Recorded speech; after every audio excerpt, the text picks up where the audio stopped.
خناقه بسيطه بس لسه مأثره على وشك. ده انت استحملت ضرب ما يستحملوش 100 راجل. ما تقولش كده جوه، لو قلت جوه همشي حاجتين يوقفوك لو انت مش عارف، فرامل والحيطه. ده انت عيل قليل الادب والادب مش هينفع معاك. بالظبط. والله وانا دايما اخر واحد بيتعلم اي حاجه عامه، ليه اخ اصغر مني بسنتين هو بيتعلم اسرع مني، مش عارف دايما جسمه تقيل او حاجه مش عارف، بس يعني حتى في سواقه العجل لما كنا بنتعلم مع بعض هو اتعلم قبلي من غير سندات. اتعلم من غير سندات. اتعلم من غير سندات حقيقه. دي حقيقه. سواقه الموتوسيكلات بدانا نتعلم سوا كده، بس انا ما حبيتش الوضع قوي، يعني كنت دايما بخاف من السرعه. الواد ده باين انه هينجح ولا ايه؟ مش عارف اوقف الموتوسيكل يا لهوي. ففي مره كنت بسوق، يعني كان ابن خالي هو اللي راكب ورايا وقلت له انا اللي هسوق المره دي. فقال لي انت ما بتعرفش تسوق؟ لا بلاش. قلت له لا انا عايز اتعلم. يعني انت ثواني اول مره تسوق خدت ابن خالك وراك؟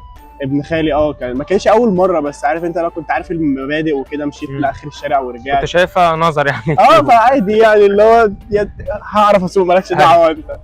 بس فكان بيقول لي اهم حاجه ما تنساش الفرامل قبل ما نطلع كده بسم الله. فتمام اكيد هنسى الفرامل ازاي، دي هي الوحيده اللي هتوقفني. فمشينا شويه. حاجتين يوقفوك لو انت مش عارف، فرامل والحيطه. بالظبط.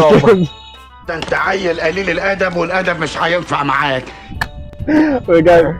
بس يعني اول ما طلعنا كده اول حاجه مطب رحت واكله يا ابن الفرامل. قلت له ماشي. وابن خالك ده بقى ورا بالظبط. هو بيسب بس يعني ايه مش هينفع نقول المفروض احنا صايمين برضه وكده. بعدين جت عربيه دخلت فيها. انا بهدي يعني كنت سايق عادي والعربيه جت المفروض ادوس على الفرامل. لا نزلت وقفت برجلي فما كده سحفتني.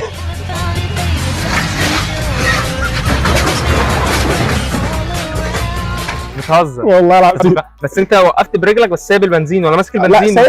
لا سايب البنزين. بس لا بس دخلت في العربيه يعني. لا اله الا دخلت في العربيه. بس فبعد وصاحب العربيه ايه نظام ولا كانت راكنه وما كانت خناقه بسيطه كده بس عدت برضه. خناقه بسيطه بس لسه مأثره على وشك. ده انت استحملت ضرب ما يستحملوش 100 راجل. ما تقولش كده جوه، لو قلت جوه همشي. باين قوي كده. الحمد لله الحمد لله. بس بعدها بقى اخر حاجه بسوق وعيل صغير بيعدي الشارع وانا مكمل بنزين. ما هو الواد كان اخر حاجه بقى كنت هدوسه بس يعني عارف انت بوقف برجلي وماسك بنزين بقى ما وقفتش المره دي بنزين وداخل كده وهو الواد بيجري كده مع نفس الحوده. ابن خالي راح نزل راسي في قلب الموتوسيكل كده بس وراح ساعتها ما بقتش تعدي من شارع في مكان راكنه حتى. الحمد لله يعني. لا بحاول بس يعني بجتهد لوحدي في طريق فاضي في شارع فاضي. ما لازم كده لازم كنت الحمد لله.